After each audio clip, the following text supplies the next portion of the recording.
यार आज तमिलनाडु के लोगों का समझ में आया कि भाई उन्होंने विजय थालापति को ही क्यों सीएम चुना था। एक 10 साल की बच्ची को अगवा कर लिया जाता है और फिर उसके साथ दरिंदगी की जाती है और फिर बेरहमी से उसकी जान ले ली जाती है।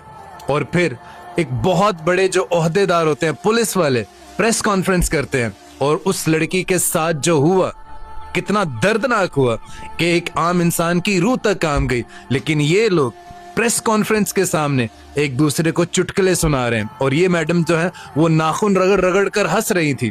और जब ये बात विजय थालापति को पता चलती है कि भाई हमारे अपनी ही पुलिस हमारे लोगों के दुख पर हंस रही है, उन्हीं के टैक्स से पैसा लेते हैं, उन्हीं के पैसों से उनकी सैलरी आती है और फिर उन्हीं लोगों के दुख पर ही हंसते हैं, तो भाई इस बात का नोटिस खुद तमिलनाडु के सीएम विजय थालापति लेते हैं और फौरन से उस औरत को, और वो आम औरत नहीं थी, वो इंस्पेक्टर जनरल पुलिस है, बहुत बड़ा ओहदा है, उसको फौरन से सस्पेंड करने का हुक्म देते हैं।